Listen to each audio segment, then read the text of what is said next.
សួស្តីអ្នកនរគ្នាស្វាគមន៍មកកាន់វីដេអូភាគ2នៃដំណើរកម្សាន្តខេត្តកោះកុងហើយនិងវាលវែងហើយនេះគឺជាវីដេអូភាគ2បើសិនជាបងប្អូនមិនទាន់បានទស្សនានៅភាគ1ទេអ្នកនរគ្នាអាចចូលទៅក្នុង channel របស់ខ្ញុំបាទឈ្មោះ Nasri បានអ្នកនរគ្នានឹងឃើញវីដេអូភាគ1ដែលខ្ញុំជិញដំណើរពីភ្នំពេញមកកាន់ដំណាក់ក្បូនហើយឥឡូវនេះខ្ញុំគឺនៅក្នុងទីតាំងដំណាក់ក្បូននៃខេត្តកោះកុងអ្នកនរគ្នាយើងបានគេងនៅទីមួយយប់បោះតង់ហើយបន្ទាប់មកយើងនឹងចេញពីដំណាក់អូនឆ្លងកាត់អូសោមហើយយើងនឹងទៅដល់ទៅគេងនៅខាងវាលវែងភ្នំ1500អ្នកនរគ្នាហើយចាប់ដើមសកម្មភាពពេលព្រឹកឡើងគឺយើងមានជាការឆុងកាហ្វេផឹកពេលព្រឹកដើម្បីកម្ដៅខ្លួនដោយសារអាកាសធាតុគឺត្រជាក់ខ្លាំងមែនទែនអ្នកនរគ្នាដោយសារតែពីយើងមកចូលដល់ស្រុកស្រែអំបិលខេត្តកោះកុងមកគឺថាភ្លៀងមែនទែនអ្នកនរគ្នាបើអ្នកនរគ្នាចង់ដឹងថាភ្លៀងវាប៉ុណ្ណាអ្នកនរគ្នាអាចចូលទៅមើលភាគ1បានហើយភាគទី2នេះគឺយើងមានទេសភាពស្អាតមែនទេអ្នកនរគ្នានៅក្នុងវីដេអូនេះគឺមានទេសភាពស្អាតច្រើនព្រោះយើងជិះកាត់ដូចជាលេខ10គឺសុទ្ធតែភ្នំសុទ្ធតែព្រៃភ្នំហើយនឹងអាប់អ្នកនរគ្នាដោយសារតែភ្លៀងគឺភ្លៀងអត់ដាច់អញ្ចឹងគឺមានអាប់ច្រើនក្រាស់ហើយនឹងទេសភាពស្អាតមែនតើបៃតងខ្ចីតែបើអ្នកទាំងអស់គ្នាមិនដែលបានទៅទេអ្នកទាំងអស់គ្នាមើលវីដេអូនេះហើយនឹងមានអារម្មណ៍ដូចអ្នកទាំងអស់គ្នាបានទៅដល់តែម្ដងអ្នកទាំងអស់គ្នាគឺស្អាតមែនតើGood morning everyone ថាសក់រឿងតែពេលព្រឹកគាត់ដាក់កាហ្វេមួយកែវតែដឹងបានផឹកកាហ្វេអត់ទេនេះដាក់អត់ឃើញភ្លើងក្តៅដាំចុងកន្លះម៉ោងឯទៀតនេះគេដាំតែផ្លែទៅអូយទៅជាស្អាតដល់អស់គ្នាតែភ្លៀងទាំងសើមិញហើយទឹកឡើងណាស់បានទៅតទេនេះភ្លៀងចេះ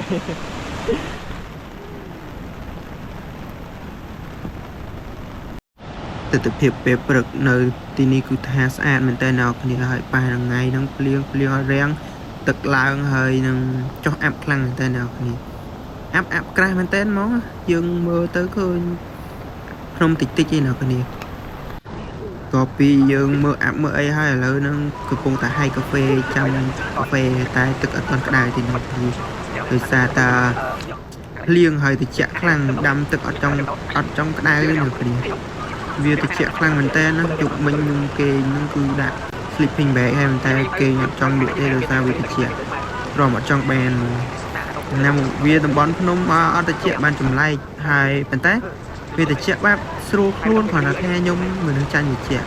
តែខ្ញុំអាចនៅបានវាដូចម៉ាស៊ីនត្រជាក់ឯងបើម៉ាស៊ីនត្រជាក់គឺខ្ញុំចាប់មកនៅអត់កើតទេ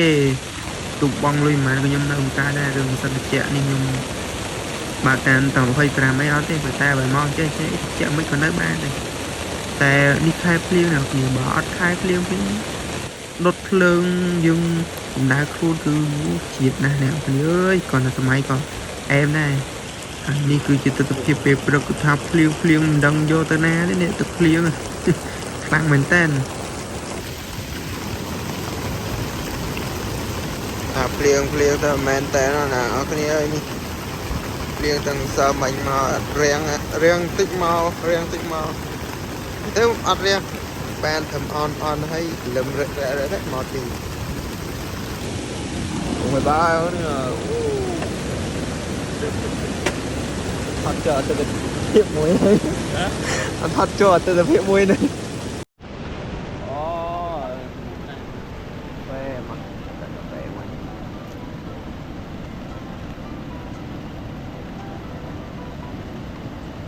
ចូលចេញផ្សាយទៅនេះ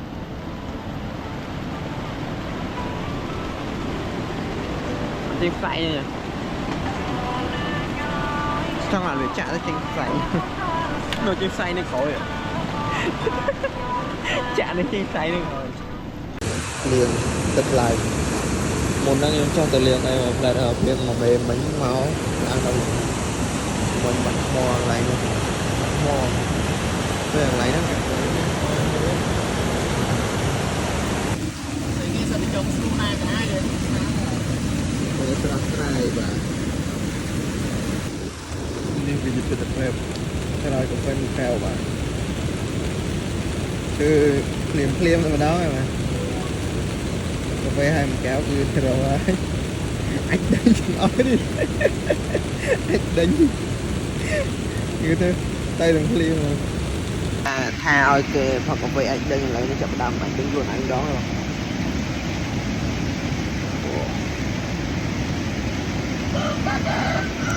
chuyện tha tập pi đặt cà phê hơi tha tử ơi được ở chứ rồi phải đi mất đi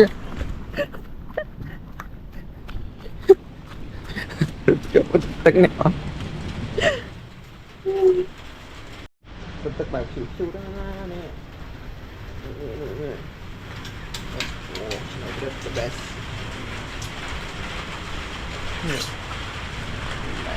tức là làm cái chuyện làm cái chuyện chọn chơi nhưng mà ta này không nhớ rồi chọn anh hai con sàn nó liền liền là hồn chọn đây có con món liền hồn cái này thì tha tức là cần đặc là ngày nào học tha ngồi tập thầy thầy chập lên để chơi bàn làm cà phê rất mạnh nhả mà mến lên lãng mau đời khơi lãng mau đó lừa dừng riêng hai dừng chiều thế ba ý nó chia thành tiết lỗ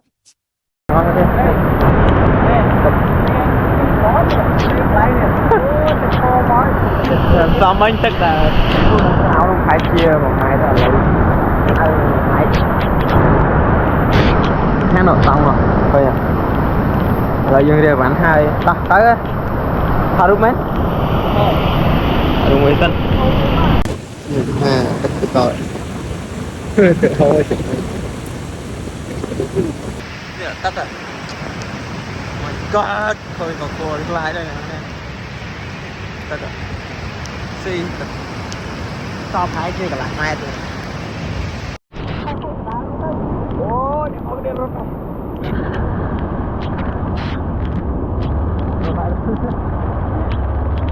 coi gì ạ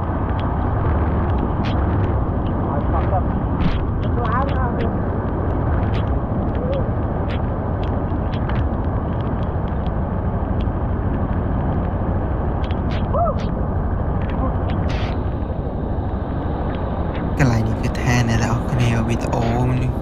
mà ta cứ cùi lại mà tên ta cứ khăn mà tên nào này hayนี่คือจะเลือกที่มวยบอยยมไม่แล้วเนี่ยแต่บอกต้องให้ตึกล่างคลัง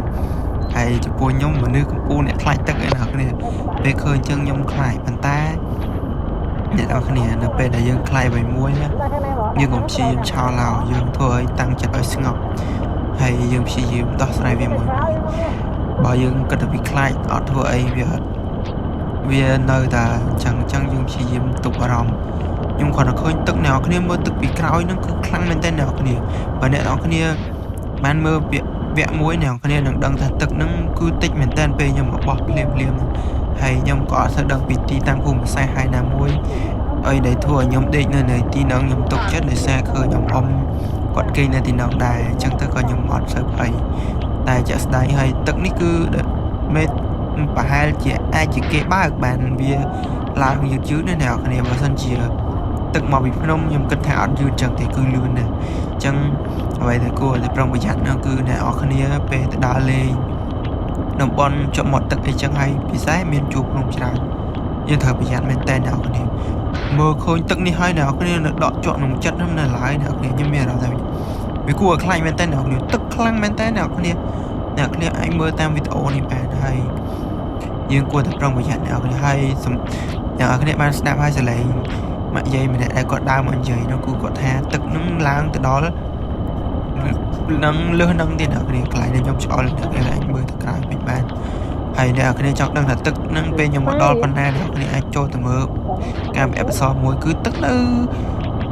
chỉ đó nó chỉ đó này cái này hơi hơi mo cái ấy ta chạy là nhom chào nó khăn cái cứ bê bực nó bê bị liền khăn đón tiết cứ chặt đam họ làm thì mà nào cái này thì chân dương tới nam môi nông tây dương xa thằng ken mờ đây để làm khăn nó ngày là nhom màu đi cứ thả liền tầm đâu còn ở chỗ đó đây có công nào cái này cứ liền tăng pìm sao manh mau cứ liền là hồn mà hoàn toàn đánh crop liền thế nào cái này បន្ទាប់ពីយើងរៀបចំអីហើយអ្នកគ្នាក៏យើងចាប់ដើមចេញដោយសារតែយើងគ្រប់គ្រងអារម្មណ៍យើងបានល្អអញ្ចឹងយើងអត់ភ្លេចអីអ្នកគ្នាតែបើភ័យអូចាប់មុខភ្លេចក្រោយចាប់ក្រោយភ្លេចមុខកាន់តែយឺតទេអ្នកគ្នាអញ្ចឹងយើងទស្សនាវីដេអូប្លុកបន្តទៀតអ្នកគ្នាហើយវីដេអូនេះដែរគឺតាមផ្លូវគឺថាទេសភាពស្អាតមែនតើអ្នកគ្នាកោះកុងផ្លូវជាតិលេខ10នេះគឺថាពេលមេឃភ្លៀងទេសភាពស្អាតយកតែមែនតើអ្នកគ្នាបើមានឱកាសខ្ញុំទៅម្ដងទៀតវាស្អាតមិនដឹងជាយកអីមកពណ៌នាអ្នកគ្នាអាចមើលវីដេអូដល់ចប់បានអ្នកគ្នានៅតាមផ្លូវគឺថាខ្ញុំអត់កាត់ចេញទេអ្នកគ្នាវីដេអូហ្នឹងគឺទេសភាពស្រស់ស្អាតដែរបើកាត់ចេញខ្ញុំស្ដាយចឹងខ្ញុំអត់កាត់ចេញទេខ្ញុំទុកព្រោះអីមិនងាយទេអ្នកគ្នាជិះទៅមេឃភ្លៀងហើយចុះអាប់ចុះពពកអីមើលផ្លូវអត់ឃើញហ្នឹងអ្នកគ្នាវាប្រៀបដូចជាក្នុងយល់សពចឹងអ្នកគ្នាអីដែលខ្ញុំមិនអាចបំភ្លេចបានគឺជិះបដើកាត់ភ្នំកាត់ពពកកាត់អាប់វាធ្វើឲ្យខ្ញុំស្រស់ស្រាយមែនតើអ្នកគ្នាទោះបីជាក្នុងទ្រីបហ្នឹងវាមិនអទេធម្មតាតែជីវិតយើងវាមិនអាចថាល្អគ្រប់10ទេអ្នកគ្នាតែអីដែលសំខាន់នោះគឺទេសភាពដែលធ្វើឲ្យខ្ញុំជិះម៉ូតូចម្ងាយរាប់រយគីឡូតែខ្ញុំអត់ហត់ទេអ្នកគ្នាគឺទេសភាពគឺស្អាតមែនតើអ្នកគ្នាមើលទៅពីក្រោយខ្នងខ្ញុំទៅបានទេអ្នកគ្នាមែនចាស់ស្ដែងទៅពេលខ្ញុំជិះនៅអ្នកគ្នាខ្ញុំអត់បានមើលខាងក្រោយទេតោះខ្ញុំមើលកាមេរ៉ាមិនឃើញតែទេសភាពស្អាតហើយនេះគឺជាស្ពានដំណាក់បូនអ្នកគ្នាស្រស់ស្អាតមែនតើអ្នកគ្នាទេសភាពហើយបើថាអ្នកទាំងអស់គ្នាអត់បានទៅផ្ទាល់ទេអ្នកគ្នាអាចមើលវីដេអូខ្ញុំបានដូចថាខ្ញុំបានថតទេសភាពតាមផ្លូវច្រើនអ្នកគ្នាអញ្ចឹងចេះមានអីទស្សនាដល់ចប់អ្នកទាំងអស់គ្នានឹងឃើញទេសភាពស្អាតៗនៅផ្លូវជាតិលេខ10នេះទស្សនភាពនៅតំបន់វាលវែងមកដែរអ្នក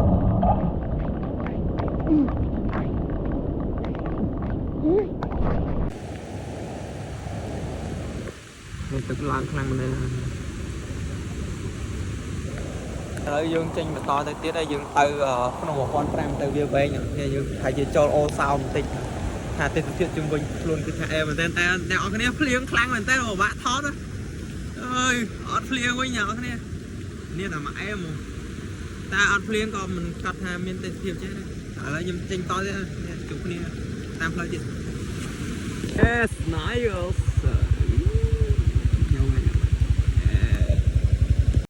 លើនេះគឺជាទេសភាពនៅតាមដងផ្លូវហើយយើងកំពុងតែចាប់ដើមឡើងចំណតនេះគឺខ្ពស់ណាស់អ្នកគ្នាចំណតមួយនេះនៅបន្ទាប់ពីស្ពានដំណាក់ក្បូនមកគឺកំពុងតែបើកឡើងភ្នំដងហើយទេសភាពគឺមានអាប់មានអីទឹកធ្លាក់ទឹកជ្រោះតាមផ្លូវស្អាតមែនតើអត់ដឹងនិយាយពណ៌នាថាមិនហើយយើងក៏បានជិះឆ្វែលលេងឆ្វែលតាមនឹងមើលទេសភាពគឺអូមិនដឹងជាបែបពេលណាបានទៅទៀតទេគឺថាវាស្អាតខ្លាំងណាស់បើមានគ្នាច្រើនហើយជិះឈប់មិនដឹងល្អមិនទេតែនេះគ្នាតែពីម៉ូតូជិះបានឈប់មកផ្លែមើលនិយាយទៅបានតែមើលហើយថតបានតិចតួចទេដោយសារ memory គឺមានកំណត់ហើយថតទូរស័ព្ទក៏ថតមិនបានព្រោះមិនភ្លៀងបានដកមកផ្លែហ្នឹងអ្នកគ្នាចេញមកស្អាតបានតិចប៉ុន្តែធ្វើម៉េចបានបណ្ណាយកប៉ុណ្ណឹងហើយអ្នកគ្នាតាមតាណាហើយអ្នកទាំងអស់គ្នាមកឃើញស្ទន់តែននឹងស្អាតប៉ុណ្ណាទេខ្ញុំឃើញថតទៅអត់ស្អាតមែនទេថាឃើញស្អាតហ្មងនិយាយទៅគឺខំប្រឌិតយករូបភាពទេសភាពឲ្យអ្នកទាំងអស់គ្នាមើលប៉ុន្តែទាំងធ្វើម៉េចទេទូរស័ព្ទក៏ full memory GoPro ក៏ full ថតបានខ្លះហើយប្លង់នេះក៏មាន drone ថតគឺស្អាតមែនតែភ្លៀងចឹងហោះមិនកើតហើយដល់មួយ drone ទូចទៀតក៏មិនសូវស្អាតដែរបើបាន drone ធំតែធ្វើម៉េចជាងមានលទ្ធភាពប៉ុណ្ណាថតចែកចាយអ្នកនរគ្នាមើលបានប៉ុណ្ណឹងអ្នកនរគ្នាហើយមើលខាងក្រោយទៅភ្នំមានអាប់មានអីឆ្លាស់ណែមែនតែពេលយើងថតនឹងកាមេរ៉ាវាមិនសូវជាច្បាស់ហើយអត់សូវស្អាតនឹងមើលផ្ទាល់ទេអ្នកនរគ្នាបើមានឱកាសអាចជិះទៅលេងម្ដងគឺស្អាតមែនតែនេះមើលទៅខាងក្រោយឃើញទឹកឃើញភ្នំហើយឥឡូវយើងកំពុងតែឡើងលើកំពូលភ្នំជិះលើកំពូលភ្នំតែម្ដងតែកម្ពស់មិនដឹងជាប្រមាណទេអ្នកគ្នាពូមែនតែខ្ញុំជិះទៅមុខទៀតគឺមានអាប់ក្រាស់មែនតែពេលទៅខាងមុខនឹងកាមេរ៉ាវាពេញ memory ហើយស្ដាយមែនតែអ្នកគ្នាអើយមិនដឹងធ្វើម៉េចទេបានប៉ុណ្ណាគិតតាមប៉ុណ្ណឹងហើយតែទេសភាពស្អាតមែនតែហើយជីវិតនេះគឺថាវេទនានឹងជីវិត chích camera choឡើងចុច តែសារយើងអត់មាន remote បញ្ជាណាគ្នាអញ្ចឹងទៅវាពិបាកតាមពិតខ្ញុំបញ្ជាតាមទូរស័ព្ទបានគ្រាន់តែថាឥឡូវមិនវាភ្លៀងអញ្ចឹងយើងបញ្ជាតែមិនបើទូរស័ព្ទចូលទឹកហើយអ្នកគ្នាមើលខាងក្រោយមកអូទេភាពនិយាយទៅគឺឲ្យ10 លើ 10 មកចំពោះខ្ញុំណាបើអ្នកនរគ្នាខ្ញុំអត់ដឹងទេប៉ុន្តែចំពោះខ្ញុំគឺខ្ញុំចូលចិត្តខ្លាំងមែនតើហើយអាកាសធាតុក៏ត្រជាក់ដែរត្រជាក់មិនធម្មតាទេបើថាវាត្រជាក់បែបអាកាសធាតុគឺត្រជាក់ស្រួលខ្លួនអ្នកនរគ្នាវាអត់ដូចមិនសិនត្រជាក់ទេវាមានសំណើមមានអីទៅជាតិមែនតើហើយមើលតាមផ្លូវវិញគឺដើមឈើពណ៌បៃតងខ្ចីវាធ្វើឲ្យខួរក្បាលយើង relax ខ្លាំងមែនតើអ្នកនរគ្នាស្រឡះតែម្ដងហើយទៅខាងមុខទៀតអ្នកនរគ្នាអាចមើលទេសភាពបានហើយខ្ញុំអត់សូវបាននិយាយច្រើនទេយើងមើលទេសភាពយកតែម្ដងទៅនេះអ្នកនរគ្នាមើលទៅតាមផ្លូវមានទឹកធ្លាក់អ្នកសួរថាជីវិតនឹងមានប៉ុន្មានដងផ្លូវយ៉ាងចេះតែបើជាស្ដាយវាមិនសូវឆ្ងាយប្រហែលទេអ្នកនរគ្នាត្រឹមកោះកុងអី 300-400 គីឡូបើអ្នកជិះឡានវាមិនឆ្ងាយប៉ុន្មានទេតែជិះម៉ូតូឯងឆ្ងាយដែរចំពោះទ្រីបមួយនេះដែរគឺចំណាយគីឡូដូចជា300 គីឡូជាងអ្នកនរគ្នាឆ្ងាយដែរគួរសមហើយខ្ញុំនេះគឺមានតែពីអ្នកពួកម៉ាខ្ញុំទេហើយ 1.1 បើកចឹងទៅបើអត់មានមិត្តភក្តិខ្ញុំចុចទេខ្ញុំនេះចុចចឹងទៅហើយនេះទេសភាពភ្លៀងតាមផ្លូវភ្លៀងអត់ដាច់ទេអ្នកគ្នាដាច់មិនផ្លែតភ្លៀងវិញភ្លៀងហើយដាច់ឲ្យភ្លៀងហើយមកផ្លូវជិះគ្នាតែ2នាក់ទេអ្នកគ្នាអើយថាយូបានឃើញឡានមួយគ្រឿងដោយសារតែមេឃភ្លៀងផងអ្នកគ្នាឡានក៏ពិបាកធ្វើដំណើរដែរតែពេលថ្ងៃអត់ស្អីអីដែរឃើញឡានច្រើនដល់ពេលខ្ញុំជិះមិនសឹមវិញពេលល្ងាចគឺស្ងាត់ដែរស្ងាត់មែនតែនហ្មងហើយកន្លែងនេះខ្ញុំចង់ឲ្យបានអត់ជាប់ហើយទៅមិត្តភក្តិខ្ញុំទៅហើយនៅតែឯងហើយតែមិនអីទេប្រទេសយើងវាមិនដូចប្រទេសគេវាកម្រមានណាអញ្ចឹងទៅយើងចោះឈប់ធម្មតាឈៀលលក្ខណៈយើងមិនបានគិតអីច្រើនហើយថាភ្លៀងមើលតែបន្លែតាមផ្លូវគឺទឹកច្រើនមែនតើភ្លៀងនេះគឺភ្លៀងមិនធម្មតាភ្លៀងនេះគឺភ្លៀងជាប់2ថ្ងៃហ្នឹងគឺអត់រាំងតែម្ដងហើយ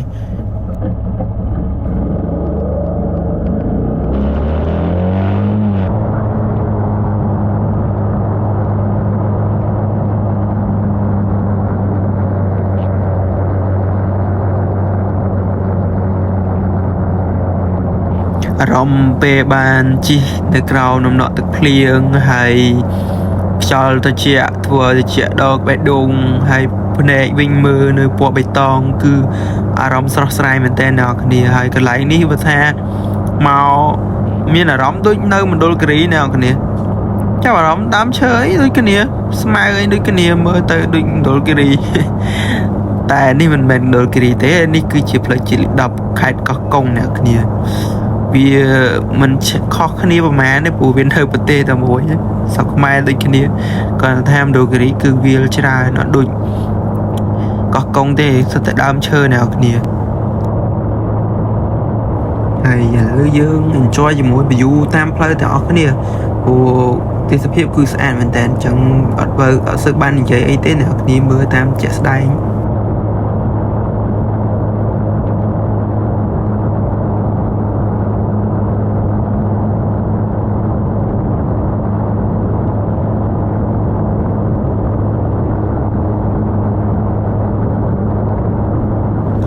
ទិដ្ឋភាពបែបនេះដាក់បត់សែតត្រូវហ្មងអ្នកគ្នាទោះបីវាអត់សែតទៅក៏ចង់ដាក់ដល់ពេលជិះទៅវាមានអារម្មណ៍ថាឈៀលហ្មងវាបត់សែតដោយសារវាមានណា melody បែប slow អញ្ចឹងយើងស្ដាប់ទៅវា relax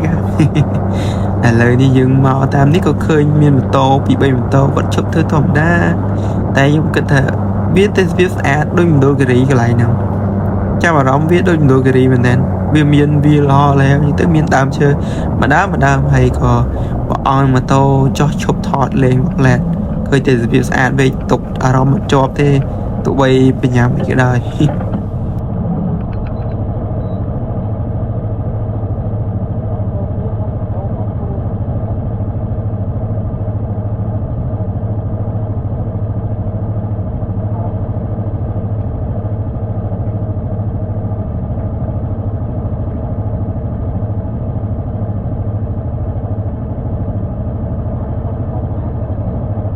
cái lại ní nào cái này cứ chia prom bật tôi riêng khát có công hay năng khát bố sẵn cứ ô nhầm mơ không đi đôi cái đường avatar như nào cái này mà đang châu đâu khát bố sẵn đây vào dù thao cọp sợi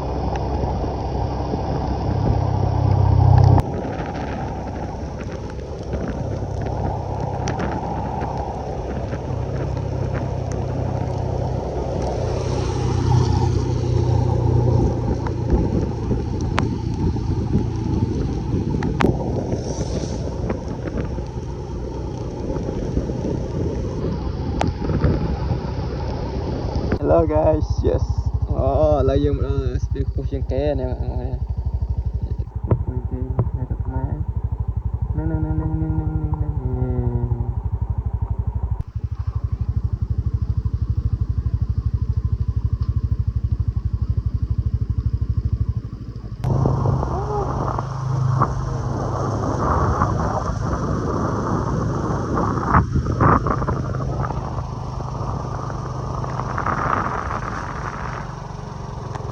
First impression របស់ខ្ញុំពេលមកដល់ពេលនេះគឺថាអូខ្ពស់មែនតានគឺអត់ហ៊ានឈរแบบញ័រជើងមកគ្នាមើលតែខំដល់មែនតានទៅចុះបន្តទៅចតឲ្យថតវិញដល់នេះមិនខ្ញុំត្រឡប់មកក្រោយវិញមកមើលវិញម្ដងទៀត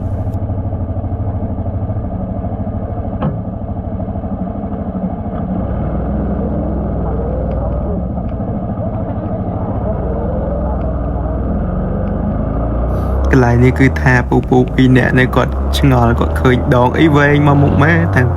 ពិតទៅវាជាដងកាមេរ៉ាអញ្ចឹងទៅពួកគាត់អត់ស្គាល់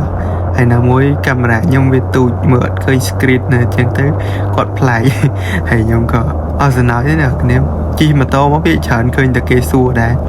ព្រោះគេអត់សូវស្គាល់អញ្ចឹងណាបើពួក Insta គេស្គាល់តែអានេះវាដូចដុំឈើមួយអញ្ចឹងđời bà trôi từ khang ấy cái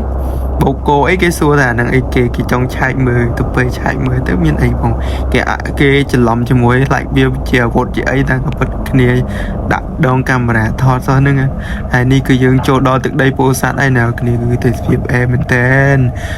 bộ sát cơ mình on đây nào cái này thà tranh pispian đây bộ chương kia nó sực mày ban mà xung tuអត់សូវឆ្ងាយទេណាគ្នាមកដល់អូសោមហ្នឹងគ្រាន់តែចូលដល់អូសោមវាគឺថាចកាតរៀនចកាអាមេរិកចកាជែកអូសិតតែចំការអ្នកទាំងអស់គ្នាចឹងហើយស្រុកគេអ្នកមានខ្ញុំដឹងដែរថានៅនឹងតំណងណាគ្នាវាផ្ទះបែបចំការខ្ញុំចូលចិត្តខ្វែបែបអញ្ចឹងហើយមានបកគោលលើខ្ពស់មើលមកបែប relax មកហើយមានភ្នំសងខាងបែបជាជួរភ្នំជុំវិញហ្មងកន្លែងហ្នឹងគឺរៀងទៀបជាងគេហើយមានទំនប់ទឹកមានអីហើយអ្នកស្រុកនៅហ្នឹងក៏រស់នៅម្យ៉ាងពួកគាត់ប្រកបរបរបែបធ្វើចំការអ្នកមានស្រែទេតែខ្ញុំអត់ដឹងដែរអាចនឹងមានខ្ញុំអត់ទេស្រែតែពីច្រើនឃើញធ្វើចំការហើយចំការឃើញការតរេនឃើញអីតែបែបកន្លែងនេះមកដល់នេះគឺបានរាំងភ្លៀងមិនទុះប៉ុន្តែអត់បានមកស្ទុះនឹងញ៉ាំបាយឲ្យភ្លៀងវិញហើយឥឡូវនេះខ្ញុំក៏បានចូលញ៉ាំបាយដោយសារពីព្រឹកនឹងញ៉ាំមីកំប៉ុងបាននៅកំប៉ុងគឺឃ្លានហើយអ្នកគ្នាផឹកកាហ្វេគឺចូលបន្ទប់ទឹកអីហើយគឺចាប់ដើមញ័រសាច់ឃ្លានហើយអញ្ចឹងក៏យើងនាំគ្នាចូលញ៉ាំបាយនៅតាមផ្លូវគឺកំងត្រីអាំងអីចឹងណាហែវខ្លាំងម៉ោងនេះគឺមិនដឹងមិនដែរមេឃវាភ្លៀងអញ្ចឹងទៅវាហែវតរអត់បានណាចឹងទៅក៏នាំគ្នាញ៉ាំបាយមកចានអ្នកមួយចាននេះហើយបើយើងបញ្ចេញតដំណើរទៅទៀតមុនដំបូងតាមក៏ពិតថាត្រូវចូលកាហ្វេមិនតែចាក់ស្ដាយទៅផឹកកាហ្វេហើយវាធ្វើទុកចឹងអត់ទេយើងញ៉ាំបាយពេលញ៉ាំបាយញ៉ាំអីហើយយើងក៏ចាប់ដើមចេញដំណើរបន្តទៅទៀត តែមុនទៅក៏នាំគ្នាចូលបន្ទប់ទឹកចុះអីចឹងណាគួយលេងនិយាយគ្នាលេងមកសន្ទុះសិនមិនចេញទៅទៀត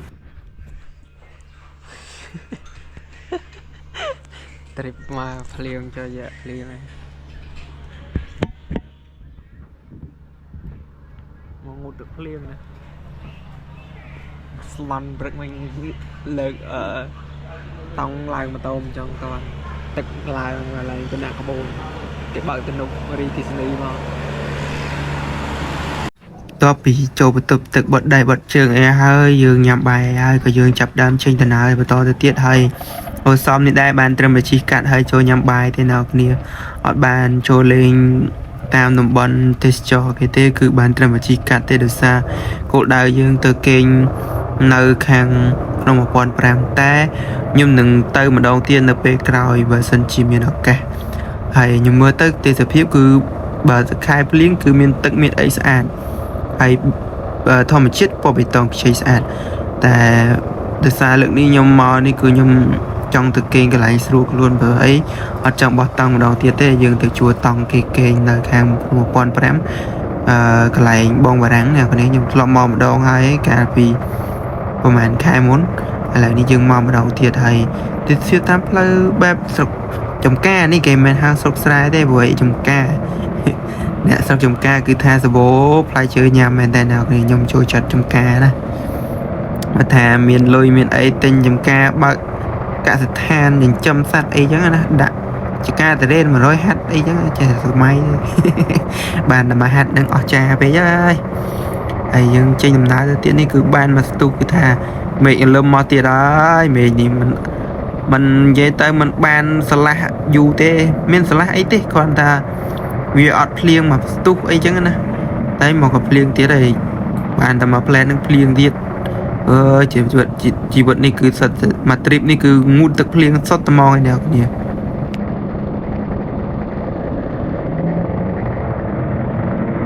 អានេះគឺជាស្ពានអូសោមអ្នកគ្នាគឺមានទំនប់ទឹកធំមែនតើហើយកន្លែងនេះខ្ញុំលឺកន្លែងហ្នឹងគឺខែប្រាំងអាចនឹងទឹកស្រក់ដោយសារគេបើកទឹកបើកអីទៅវាអស់ហើយកន្លែងនេះដែរក៏មានកាហ្វេនៅជាប់នឹងមាត់ទឹកហ្នឹងក៏តំណងណាតែស្ដាយអ្នកគ្នាបានត្រឹមតែជិះកាត់អត់បានជិះលុកលុយនៅតំបន់ហ្នឹងទេតែខ្ញុំសន្យាខ្លួនឯងមិនសិនជិះខ្ញុំមានពេលយូរខ្ញុំដោយសារឥឡូវខ្ញុំវារៀងរវល់ជាងមុនខ្ញុំអត់សូវមានពេលទំនេរទេខ្ញុំរៀនឡើងឆ្នាំធំហើយខ្ញុំរវល់ខ្លាំងហើយសើបានដើរទេហើយឃើញទេសភាពស្អាតចេះគុំអ្នកគ្នាគុំទៅថ្ងៃក្រោយទៀតតែទៅមិន plan រឿងរៀបទៅគេងនៅនោះហើយអញ្ចឹងទៅក៏ស្ដាយមែនតើអូសោមបើមានកន្លែងណាដើរលេងអីតំណងអ្នកគ្នាអាច comment ប្រាប់ផងស្រួលខ្ញុំទៅសារក្រោយអាចមានកន្លែងដើរលេងស្អាតអីខ្ញុំស្គាល់ខ្ញុំទៅហ្មងរបៀប resort របៀបអីណាស្អាតអីអញ្ចឹងជួយ recommend អ្នកមួយអ្នកគ្នាកុំឲ្យទៅសារក្រោយបាក់ដើររយអញ្ចឹងណាហើយឃើញតែទៅទៀតនៅហ្នឹងហើយគឺចង់បោះតង់នៅហ្នឹងតែស្ដាយមែនតើអ្នកគ្នាសម្រាប់ចិត្តហើយទៅនោះអញ្ចឹងយើងអត់អាចបដូរ plan បានទេតែបដូរ plan វាខកហើយដោយសារបើយើងគេងនៅហ្នឹងស្អែកឡើងយើងត្រូវក្រោកទៅពេញវិញគឺវាឆ្ងាយមែនតើអញ្ចឹងទៅយើងទៅគេងនៅភ្នំ1500គឺជួយកាត់បន្ថយចម្ងាយដែរអ្នកគ្នាហើយគឺថាតាមផ្លូវទេសភាពអូសោមក៏មិនណយដែរអ្នកគ្នាកោះកុងអូសោមនេះគឺទេសភាពមិនខុសគ្នាទេនិយាយរួមគឺផ្លូវជាតិ10 is the best ហ្មងបើអ្នកទាំងអស់គ្នាចង់ជិះបែប vibe ផ្លូវស្អាតហើយមានធម្មជាតិពណ៌បៃតងគឺមកទីនេះអត់ខុសទេបានគ្នាហើយបើថាបានម៉ូតូធំទៀតមិនដឹងជាអែមប៉ុណ្ណាទេអ្នកគ្នាជិះម៉ូតូតូចនេះអា PG1 នេះតែវាឈឺគូតមែនតើខ្ញុំមិនដឹងទេអ្នកនរគ្នាជិះដូចខ្ញុំអត់បើខ្ញុំឈឺគូតមិនដឹងជាងតែហើយវាយើងជិះទៅយើងងើបឈងើបអីខ្លះមិនអីទេហើយនេះគឺមានករណីជីវវិទ្យាចុះនៅមួយហើយនេះជួបនៅកមុខទៀតគឺភ្លៀងទៀតហើយអ្នកគ្នារាំងភ្លៀងអូសបាយងូតទឹកភ្លៀងមកហើយកៅអៅនឹងពាក់តែមកកាផ្លេខ្ជិលដូរអ្នកគ្នាគាត់ថាហាលវាស្ងួតនេះហើយស្អែកឡើងពាក់ទៀតខ្ជិលពាក់កៅអៅថ្មីព្រោះកៅអៅថ្មីហ្នឹងទុកទៅពាក់នៅកន្លែង resort គេវាមានកន្លែងបាំងទឹកភ្លៀងបាំងអីស្រួលហើយនេះមកដល់នេះភ្លៀងទៀតហើយអាថ្មគេធ្វើនៅគៀនផ្លូវហ្នឹងគឺមើលទៅទេសភាព the best for me ហ្មងនៅក្នុងកម្ពុជាហ្នឹងអីអង់គ្លេសផងខ្មែរផងពេញវល់ពេញនៅនេះហ ហើយមើលទេសភាពទៅសួរថាមួយជីវិតនឹងមានប៉ុន្មានដងហើយក្នុងមួកនឹងដាក់ចម្រៀងផងតឹងដឹងស្អីទេកាន់តែទេសភាពស្អាតអត់សំខាន់អីកាន់តែទេសភាពស្អាតជិះ300-400 គីឡូតែនៅតែមានអារម្មណ៍ថាចង់ជិះទៅទៀតហើយពេលអារម្មណ៍ដែលយើងមកវិញហ្នឹងគឺអត់មានអារម្មណ៍ក្នុងខ្លួនទេគឺអារម្មណ៍គឺនៅនេះគឺនៅតាមហ្នឹងនៅតាមផ្លូវហ្នឹងចង់នៅហ្នឹងហ្មងមិនដឹងនិយាយថាម៉េចទេអារម្មណ៍អ្នកចូលចិត្តអាផ្លូវបែបហ្នឹងតែនេះយើងចាប់ដើមចុះទៅវិញហើយណានេះចេញពីអូសោមកគឺផ្លូវចាប់ដើមចុះពីភ្នំខ្ពស់ទៅវិញហើយពេលរឿងគេថាចុះពីជួរភ្នំមួយទៅជួរភ្នំមួយតែកន្លែងនេះគឺភ្នំកំពូលភ្នំខ្ពស់ហើយយើងចុះទៅជារៀលភ្នំវិញមិនមែនចុះដល់ក្រោមទេនេះគឺផ្លូវកន្លែងនេះគឺវាកោងមែនទេផ្លូវចុះទៅវិញតែដូចអូកន្លែងនេះគឺមានទំនប់ទឹកមួយណាគ្នាទំនប់ទឹកហ្នឹងក៏ស្អាតដែរទេសភាពស្អាតឥឡូវយើងក៏ចុះដល់ខាងក្រៅវិញគឺយើងចាប់ដើមឃើញទេសភាពភ្នំខាងភ្នំសំកោដែលគេហៅភ្នំខ្មោចហើយនឹងមួយទៀតគឺភ្នំទំព័រណាគ្នាជិះទៅគឺឃើញទេសភាពភ្នំទំព័រហើយនឹងភ្នំសំកោវាស្អាតមែនតើមានពពងមានអីអូយគេថាខប់សេរីតែម្ដងមិនដឹងថាម៉េចទេមិនដឹងថានិយាយថាម៉េចឲ្យវាត្រូវគឺដឹងតែថាវាស្អាតនេះគឺជាទេសភាពភ្នំទំព័រណាគ្នាហើយយើងមកដល់តំបន់មួយទៀតហើយគឺតំបន់វាលវែងឯណាអ្នកគ្នានៅតែប្រហែលគីឡូទៀតគឺយើងដល់វាលវែងឯអ្នកគ្នាគឺយើងចាប់ដើមមើលឃើញភ្នំទំព័របដាហើយខ្ញុំចូលចិត្តមួយទៀតគឺវាវែងគឺខ្ញុំចូលចិត្តទេសភាពភ្នំទំព័រហ្នឹងខ្លាំងវាពោះមែនតើបងអ្នកគ្នាពោះវាចម្រៀលមើលទៅដូចអារបៀបនៅស្រុកគេនៅខាងស្អីនេះស្វីសឡែនចឹងមិនដឹងទេខ្ញុំអត់ចាំតែទេសភាពស្អាតហើយទៅកមុកក៏ជប់ថតមកផ្លែទៅអ្នកគ្នាថតទៅខាងភ្នំសំកោគេហៅភ្នំខ្មោចចឹងឯងភ្នំមួយទៀតតែកន្លែងហ្នឹងឃើញគេមានគេឡើងគេអ្នកចូលចិត្ត hiking គេ hiking ឡើងតែអូទេសភាពអាប់តពីភ្លៀងហើយវាមានពពកអាប់ហ្នឹងគឺស្អាតមែនតើខ្ញុំចូលចិត្តបែបហ្នឹងហើយភ្នំទំព័រគឺមើលឃើញតែពាក់កណ្ដាលនេះពាក់កណ្ដាលទៀតនេះគឺនៅក្នុងពពកហើយយើងមើលទៅឃើញជួរភ្នំជាច្រើននៅខាងស្រុកវាវែងនេះគឺសម្បូរជួរភ្នំមែនតើអ្នកនរគ្នាណាដែលធ្លាប់ទៅហើយគឺដឹងហើយថាទេសភាពមិនតែអ្នកនរគ្នាមិនបាក់អ្នកណាមិនបានតន់ទៅគឺមើលតាមវីដេអូនេះគឺដឹងថាវាស្អាតប៉ុណ្ណាហើយគួរតែទៅលេងឲ្យបានច្រើនអ្នកនរគ្នាហើយអ្នកដែលនៅទីនោះដែរក៏ជួយចូលរួមជួយការពារទេសភាពទាំងអស់នេះដោយរក្សាទុកនៅដើមឈើព្រៃឈើហើយនឹងការចោលសម្រាមគឺរក្សាសម្រាមឲ្យបានត្រឹមត្រូវកុំចោលពីវាពីការអ្នកនរគ្នាបើអ្នកទាំងអស់គ្នាអត់ការពារអត់រក្សាទេអ្នកនរគ្នានឹងបាត់បង់ធនធានមួយហើយនឹងប្រភពចំណូលមួយផងដែរហើយប្រភពចំណូលមួយនេះគឺចំណូលមួយដែលធំផងដែរនៅពេលអនាគតអ្នកនរគ្នាមើលអត់ទាន់ដឹងទេឥឡូវអត់ទាន់មានមនុស្សទៅលេងច្រើនប៉ុន្តែបើមានការផ្សព្វផ្សាយច្រើនមនុស្សទៅលេងច្រើនអ្នកនរគ្នានឹងស្ដាយនៅពេលដែលបាត់បង់ប្រភពនៃចំណូលមួយនេះហើយងាយស្រួលមែនតើវាបានរយៈពេលយូរទៀតអ្នកនរគ្នាចឹងសង្ឃឹមថាអ្នកនរគ្នានឹងជួយគ្នាការពារហើយកុំចោលសម្រាមទោះបីអ្នកដើរលេងពីចម្ងាយក៏ដោយក៏កុំចោលសម្រាមពីវាពីការអ្នកនរគ្នាត្រូវជួយសម្អាតគ្នាហើយការពារបរិស្ថានទាំងអស់គ្នាឥឡូវនេះគឺយើងមកដល់រង្វង់មូលប្រម៉ោយអ្នកនរគ្នាបន្ទាប់ពីជិះជាង100 គីឡូជិត200 គីឡូអ្នកនរគ្នាហើយយើងក៏បានមកដល់ផ្សារប្រម៉ោយយើងក៏បានជប់ទិញមីទិញអីទិញអាហារសម្រាប់ទៅញ៉ាំទៀតដោយសារយើងមកហ្នឹងអាហារយើងនៅសល់ដែរសាច់គោដែលយើងប្រឡាក់2 គីឡូហ្នឹងក៏នៅដែរអញ្ចឹងទៅក៏យើងអត់បានទិញអីច្រើនទេក៏យើងទិញតែមីទិញអីហើយយើងនេះក៏មកដល់ផ្លូវចូលទៅផ្ទះបងបារាំងហើយអ្នកគ្នាគឺផ្លូវបែបអត់សូវពិបាកទេផ្លូវគាត់វាតែប៉ុណ្្នឹងឯងផ្លូវគាត់ធ្វើខ្លួនឯងម៉មជីអត់អីទេផ្លូវស្អាតហើយអ្នកនេះអាចមើលបាននេះគឺជាវីដេអូយើងជិះចូលទៅខាង resort ផ្ទះបងបារាំងអ្នកនេះកន្លែងគាត់គឺខ្ញុំចូលចិត្តមួយគឺគាត់ធ្វើនៅខាងលើកូនភ្នំហើយ view គឺមើលឃើញសឹងតា360 ដឺក្រេពិសេសគឺមើលទៅឃើញជួរភ្នំទំព័រហើយនឹងជួរភ្នំសំកោអីហ្នឹងហើយមកជួរភ្នំ1500នោះគឺមើលឃើញទាំងអស់គឺអេមែនតែកន្លែងគាត់ហើយមួយទៀតហ្នឹងក៏នៅចិត្តគ្នាហ្នឹងក៏មានកាហ្វេ cà phê Mon Cốc nè cái này cà phê Mon Cốc của nhung khơi còn miền cái lại bó tăng cái lại resort tục bungalow ấy cái này hay cà phê còn có chừng anh này tại ngày ní dương mà đó ní cứ dương để cho bán dương nơi cái lại đang sập một được sai dương hot chìm tôi cho ngay ấy dương nơi kia nhìn đi hái ấy là dương nơi tới cà phê ấy thì chết đấy play ní cũng mình sơ chip vào bạn mà nè play cứ xua thế còn là vì riêng lẽ là sao play vì dương chặt mó những tới vì ở miền ấy cần đây tầm tới vào mó mà lá này ở lẽ thế mình to đi vì lẽ là sang bộ bia riêng tôn đá ấy đó cái anh mơ ban cứ mấy cứ ọt chụp liền tê mà đo mà pon pram hơi cứ liền đợt đài này thì vì thò mà đá đấy rồi liền nơi khang đầm on rim nông cứ ở đây chia họ thì cứ liền phía trái này là đời xa tại dưỡng từ tua rồi nữ cho mua sòng chẳng cho mua sòng mau pi khang mà là em một khang ấy từ sớm mót rồi đừng nông bang phong chẳng viên nơi chọn nơi mà đông nâng trà trường kề nào anh nè hay là dương có mà đó resort hay dương có chặt đám điệp cho bạn hay dương bỏ tăng luôn anh thế cứ dưỡng kênh tăng để chùa để thác chứ bỏ tăng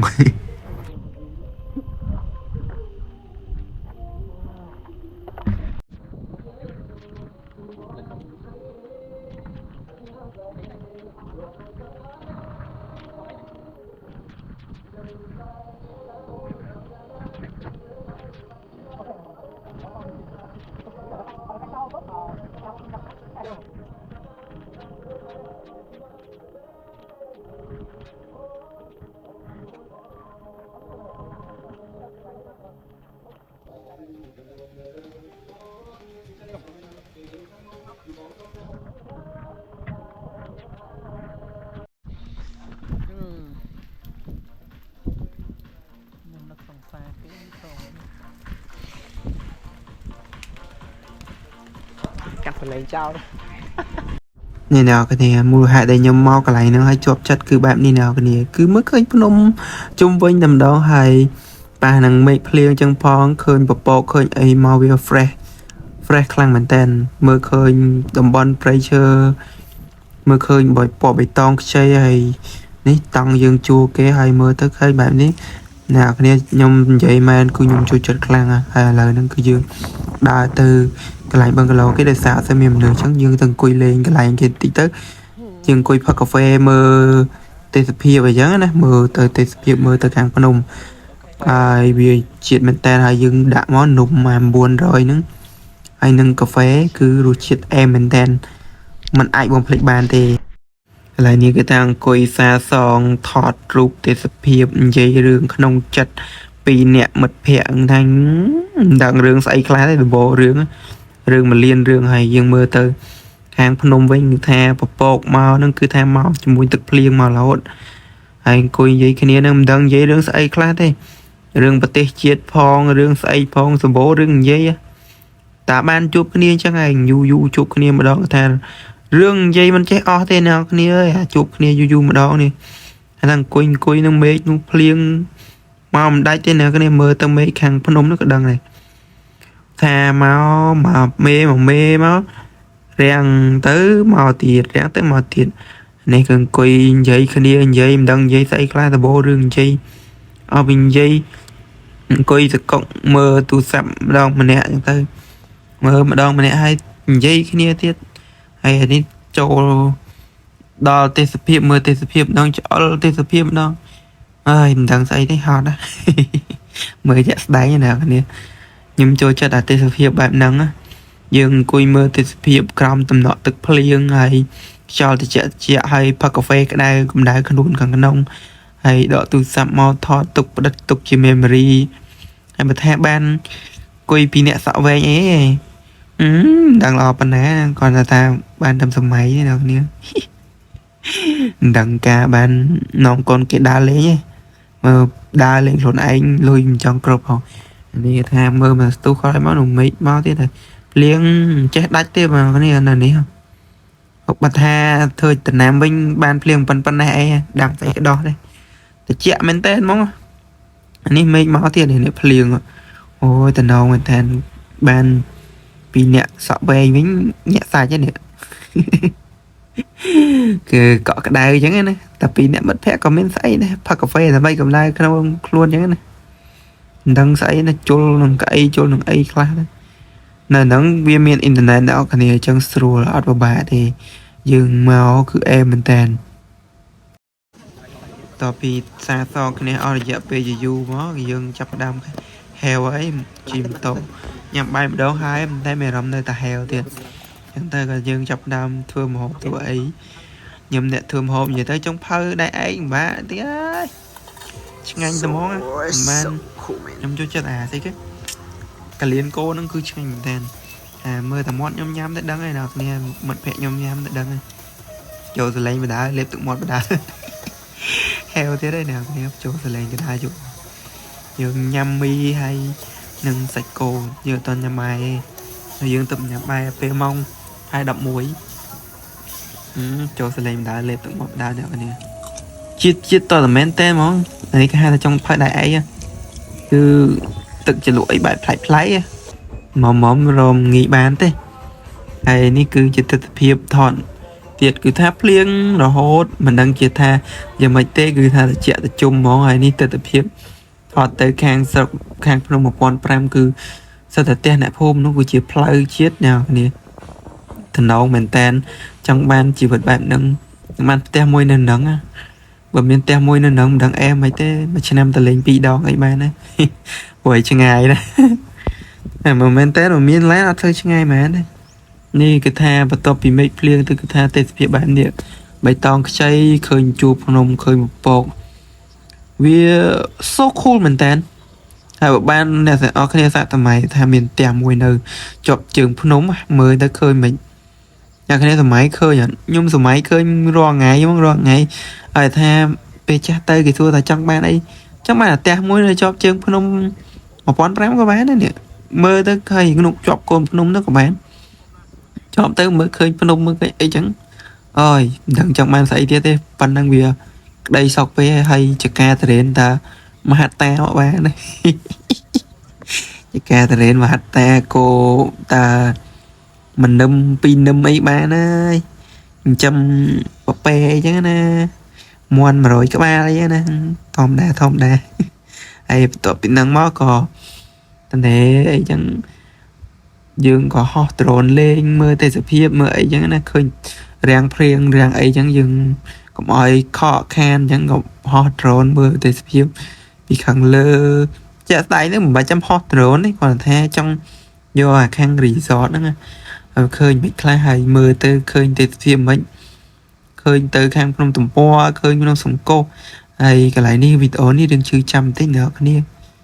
kìm em sợ bay dương sợ clay thằng pi set mình tới nào cái này coi mơ kê chẳng nè nơi mình đòn kê tới dương đừng say đi dương mơ tại thấy phía bán đấy mày tao mơ kê coi men nào cái này ai bắt tập bị dương ho tròn ho ấy máu cái dương tự kê nhà tao bị kê nhưng mà nhẹ là cứ đừng nghĩ là móm đỏ màu nhầm ấy tiền móm sẽ hot à chìm to hot là dùng mình sợ bán kê không xa dương kê này chọn một tự hay thì xa giờ nó cắt lơn cửa trái thêm đằng mấy thế từ xa thấy tự tiếng ngầm đằng mấy trong cái nó miếng say cà phê chiên mì lươn chứ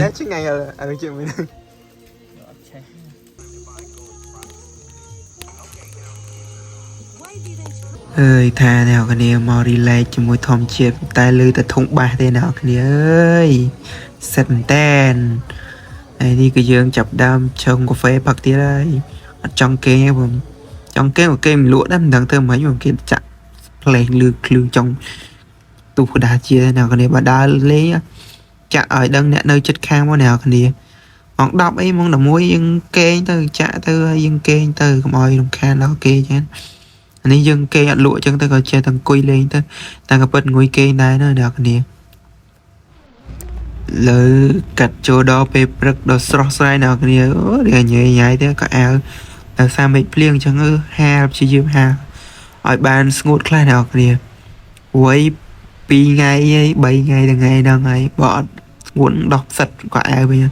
còn là cloud bao con này lang plieng cứ mấy plieng do tầm màu nào cái này cloud này cứ mấy cloud từ ấy thế cloud mà thò đấy chỗ đây với như nào cái này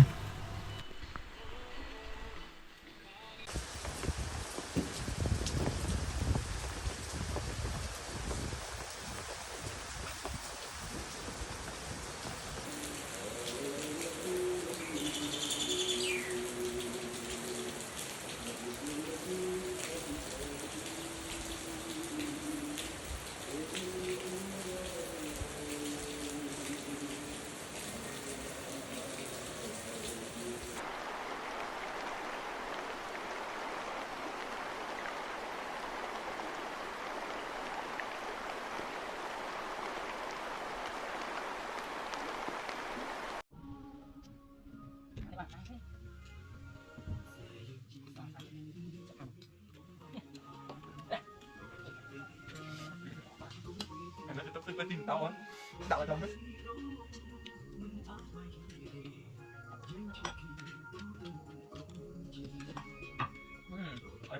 ở đây có khoái hả nhiều mơ rồi ថាក្រោកពីព្រឹកមកគឺចាក់ប័ណ្ណចម្រៀងយកតែម្ដងខ្ញុំអត់ជល់ទេដល់ពេលអញ្ចឹងទៅខ្ញុំនេះថាមកស្ដាប់ប័ណ្ណចម្រៀងអីមកស្ដាប់សំឡេងធម្មជាតិតែមកឮតែធុងបានដដែលខំកិច្ចពីពេញមកដល់នេះហើយនេះគឺញ៉ាំបដើនិយាយគ្នាបដើមានជាការនិយាយបដើសើចបដើឆ្លក់បាយបដើមានជាការនិយាយបដើសើចបោកខ្លួនបោកអីពេញផ្លឹកហ្នឹងហើយតែថាតែយើងមិនដឹងធ្វើម៉េចវាសេតរឿងប្រូនោះគាត់ចាក់ប័ណ្ណចម្រៀងតាំងពីយប់ដល់ភ្លឺហើយដល់ពេលភ្លឺឡើងគាត់ដល់ក្រោកមកគាត់ចាក់ប័ណ្ណចម្រៀងទៀតហើយចឹងមិនដឹងនិយាយថាម៉េចក៏យើងនាំគ្នាសើចហ្មងហើយមើលទេសភាពពីខាងក្រៅខ្ញុំគឺថាអែមែនតើអ្នកគ្នាញ៉ាំបាយបដាមើលទេសភាពបដាបែបនេះមួយជីវិតមានប្រហែលដងនិយាយមើលអ្នកនរគ្នាហ្នឹងអ្នកពងមើលហ្នឹងមួយជីវិតហ្នឹងបានប្រហែលដងហើយខ្ញុំទៅបានពីរដងដែរហ្នឹងតែបើទេសភាពបែបនេះមើលបានម្ដងឯងងាយទេអ្នកនរគ្នាហើយខែភ្លៀងតទៅពីយើងញ៉ាំបាយហើយយើងក៏ចាប់ដើមរៀបចំវ៉ាន់ឡើងម៉ូតូឡើងអីដើម្បីទៅផឹកកាហ្វេនៅកាហ្វេមុនកោកអ្នកគ្នាហើយខ្ញុំចូលចិត្តកន្លែងទេសភាពកាហ្វេមុនកោកមួយទៀតអ្នកគ្នាកន្លែងហ្នឹងយើងផឹកកាហ្វេបដាយើងមើលទេសភាពភ្នំសំកោឃើញទាំងអស់ហ្មងឃើញស្អាតមែនតើហើយជាពិសេសនោះគឺម្នាក់ខ្វះបាននោះគឺរសជាតិកន្លែងគាត់គឺឆ្ងាញ់មែនតើខ្ញុំយកចិត្តរសជាតិកន្លែងគាត់ជាងគេនៅមកជួរភ្នំហ្នឹងមានកាហ្វេច្រើនកន្លែងអ្នកគ្នាខ្ញុំធ្លាប់តែអស់ហើយខ្ញុំមកជើងមុនខ្ញុំដើរតែគាត់នៅកាហ្វេអស់ចង់អស់10វាជាងអូយសាមុនខ្ញុំញ៉ាំតែត្រីខអញ្ចឹងទៅយើងសល់លុយយើងផឹកកាហ្វេណាយើងតែកាហ្វេមានទេមានតែកាហ្វេទេយើងតែទ្រីងណាអ្នកគ្នាហើយទៅចាំតែពាក់ខោទៅជិះ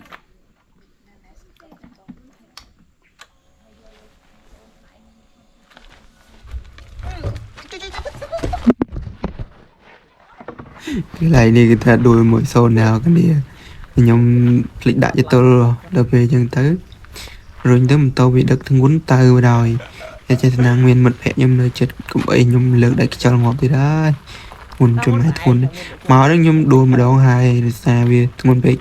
ដួលនៅកន្លែងញ៉ាំបាយដំបងការពាកមួយប៉ុន្តែថាខ្ញុំបានថតតងពេលតែពេលហ្នឹងខ្ញុំជប់ឆ្លងផ្លូវដល់ពេលអញ្ចឹងទៅខ្ញុំដូចជាតាក់ស្អីទៅពេលហ្នឹងល្អិលជើងមិនដឹង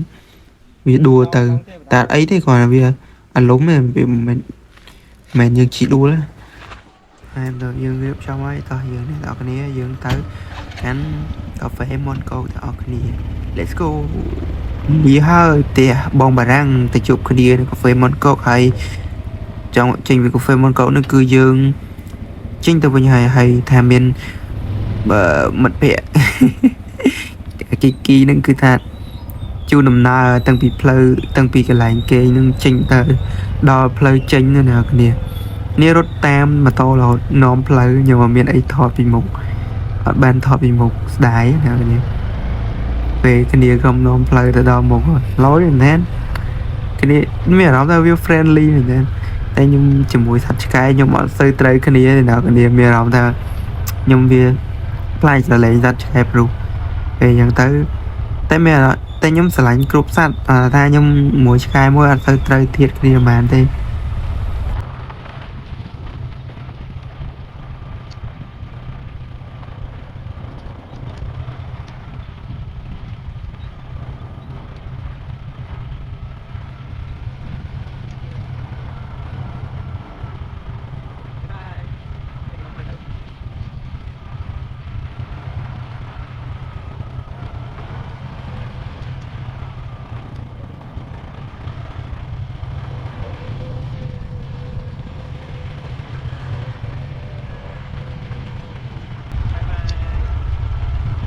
ថានេះគេជូនមកដល់ជិតដល់ផ្លូវចេញណាគ្នា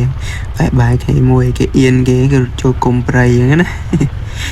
ហើយដល់នេះទេសភាពគឺតាមផ្លូវយើងចង់មកពីផ្ទះមហែបងបារាំងហ្នឹងគឺស្អាតដែរអ្នកគ្នាមានចំការដលងចកាអីតាមផ្លូវអញ្ចឹងណាមីមើលទៅខាងក្រោយឃើញជួរភ្នំជួរអីលយមែនតើ អ្នកនរគ្នាបើមិនដែលបានទៅទេអាចទៅសាកល្បងមើលម្ដងដែរកុំឲ្យនៅស្រុកខ្មែរបានដើរទេនាំគ្នានាំទៅដើរទៅស្រុកគេអញ្ចឹងណាខ្ញុំមកកន្លែងហ្នឹងខ្ញុំជាប់ចិត្តហ្មងស្រួលគេងកន្លែងគេងក៏ធូរថ្លៃ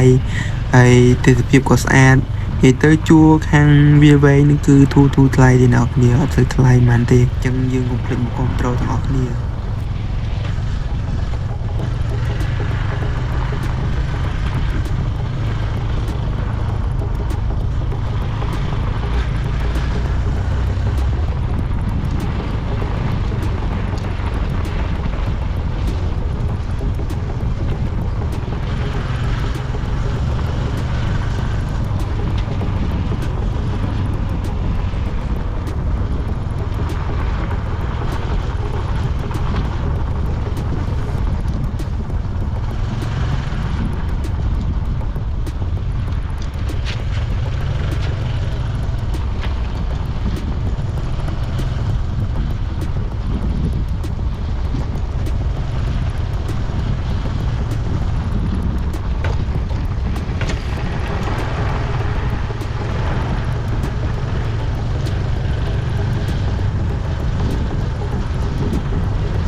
លើនឹងយើងមកដល់កាហ្វេមុនកងអ្នកគ្នា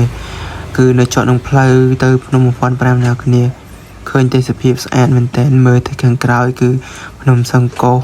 ហើយនេះកន្លែងគាត់មានកន្លែងបោះតង់មានអីទៀតហើយតម្លៃសមរម្យមានកាហ្វេឆ្ងាញ់ទៀតខ្ញុំចូលចិត្តកន្លែងហ្នឹងមែនតើអ្នកគ្នាហើយនេះគឺទេសភាពដែលខ្ញុំថតបានខ្លះៗនៅកន្លែងហ្នឹងហើយបើសិនជាអ្នកនរគ្នាបានទៅដល់ផ្ទាល់គឺថាស្អាតមែនតើទេសភាពនៅហ្នឹងគឺទៅហើយគឺជាប់ចិត្តជាមួយទេសភាពហើយជាប់ចិត្តជាមួយកាហ្វេនៅទីហ្នឹងទៀតអ្នកគ្នាហើយខ្ញុំក៏បានកំងតែបៃតងក្រូចឆ្មាខ្ញុំចូលចិត្តតែនៅហ្នឹងព្រោះតែគាត់គឺគាត់ប្រើគេហៅតែក្រវាញឆ្ងាញ់មែនតើអ្នកគ្នាខ្ញុំបានទិញមកកញ្ចប់មកផ្ទះវិញដែរគឺរសជាតិអែមមែនតើហើយប្រាក់ខ្ញុំគួយជាមួយគ្នានិយាយគ្នាលេងនៅហ្នឹងមកស្ទូបានយើងចេញដំណើរបន្តទៀតអ្នកគ្នាហើយគាត់មានតែមួយក៏ឆ្ងាញ់ដែរអ្នកគ្នាគាត់ថែមតែឲ្យខាងក្រៅទៀតអ្នកគ្នាតែក្តៅគឺតំណងមែនតើតែគាត់ឆ្ងាញ់ទាំងពីរហ្មងគាត់ប្រើតែកវែងនោះអ្នកគ្នាថ្លៃដែរមកកញ្ចប់មក20000ហ្នឹងប៉ុណ្ណឹងវាគួរសមអ្នកគ្នាខ្ញុំចូលចិត្តតែហ្នឹងវាផឹកទៅរៀងហិលអ្នកគ្នាចូលចិត្តរសជាតិហើយវារៀងចាស់ខ្ញុំចូលចិត្តហ្មងរឿងតែហ្នឹងលេខ1ខ្ញុំកាហ្វេចប់ហើយផឹកឲ្យញ័រផឹកកាត់ទេ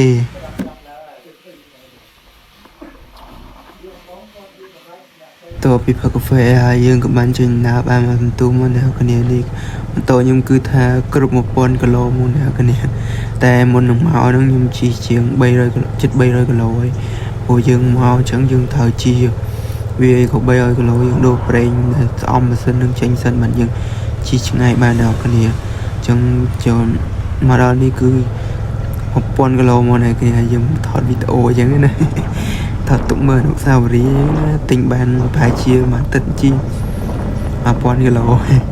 ហើយយើងក៏បានធ្វើដំណើរវិញនេះគឺយើងចេញទៅខាង ក្រុងពោធិ៍សាត់អ្នកនេះហើយខ្ញុំមកនឹងមិត្តភ័ក្តិខ្ញុំក៏បំបីគ្នានៅត្រឹមក្រុងពោធិ៍សាត់ហ្នឹងមួយទៅភ្នំពេញខ្ញុំនឹងឯងទៅភ្នំពេញហើយខ្ញុំហើយមិត្តភ័ក្តិខ្ញុំទៅខាងបាត់ដំបងហើយឥឡូវហ្នឹងក៏ខ្ញុំចូលលេងពូរបស់ខ្ញុំក៏នៅ